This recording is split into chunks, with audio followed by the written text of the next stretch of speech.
சத்தான இறால் கிரேவி எப்படி செய்றது அப்படிங்கிறது தான் பார்க்க போறோம். இது வந்து இட்லி, தோசை, சப்பாத்தி, சாதத்தோட சேர்த்து பெசஞ்சு சாப்பிட்டாலும் ரொம்ப நல்லாயிருக்கும். நம்ம ஃப்ரை பண்ணி சாப்பிட்லாம்.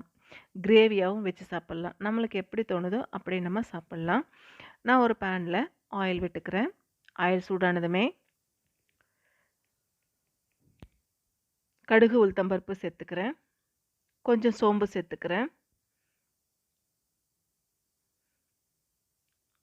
கருவேப்பிலை சேர்த்துக்கிறேன்.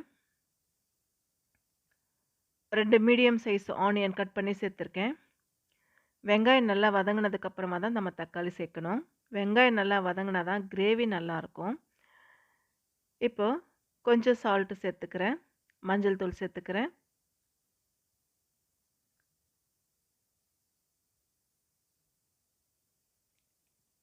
இஞ்சி பூண்டு பேஸ்ட்டு சேர்த்துருக்கேன்.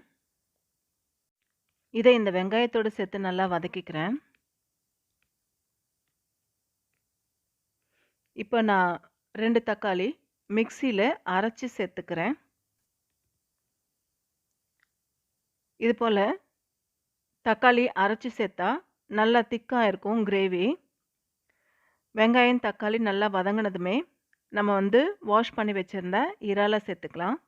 நான் வந்து 1/2 கிலோ அளவுக்கு இறால் வாங்கி வாஷ் பண்ணி வச்சுருக்கேன். இந்த வெங்காயம் தக்காளியோட நல்லா வதங்கட்டும் இறாலும். சீக்கிரம் வெந்துடும், ரொம்ப நேரம் ஆகாது வேகிறதுக்கு. இறாலை ஒரு 10 மினிட்ஸ்க்குள்ளே நல்லா வெந்து வந்துடும். இப்போ நான் ரெட் சில்லி பவுடர் சேர்த்துக்கிறேன். உங்களுடைய காரத்துக்கு ஏற்ற மாதிரி சேர்த்துக்கோங்க. நான் ஒரு 3 டீஸ்பூன் அளவுக்கு ரெட் சில்லி பவுடர் சேர்த்துருக்கேன். 1 டீஸ்பூன் அளவுக்கு காஷ்மீரி ரெட் சில்லி நான் சேர்த்துக்கிறேன்.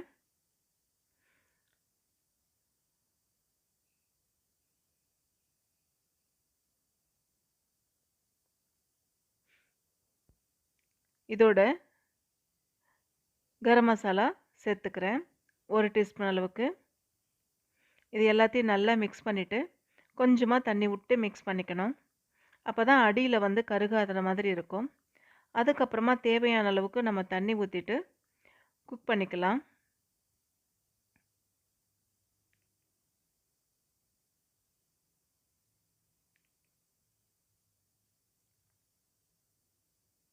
அவ்வளோதான். இப்போது ஒரு 10 நிமிஷம் தட்டு போட்டு மூடி வச்சிட்டோன்னா கிரேவி ரெடி ஆகிடும். சீக்கிரமாக சட்டுன்னு செஞ்சு முடிச்சிடலாம். இதை வந்து வாஷ் பண்ணி க்ளீன் பண்ணுறதுக்கு தான் ரொம்ப கஷ்டமாக இருக்கும்.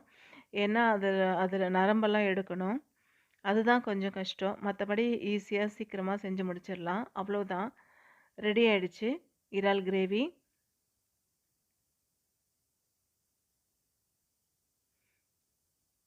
கடைசியாக கொத்தமல்லி சேர்த்துக்கலாம்.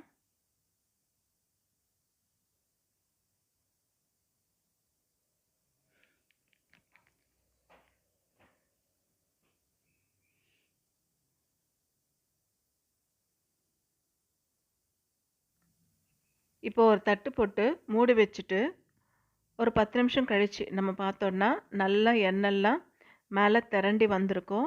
நல்ல கிரேவியும் சூப்பராக இருக்கும். இந்த மாதிரி நீங்கள் செஞ்சு பார்த்துட்டு எப்படி வந்திருக்குன்னு கமெண்ட் பண்ணுங்கள். நம்மளுடைய சேனலை சப்ஸ்கிரைப் பண்ணாமல் பார்த்தா சப்ஸ்கிரைப் பண்ணிவிட்டு பாருங்கள்.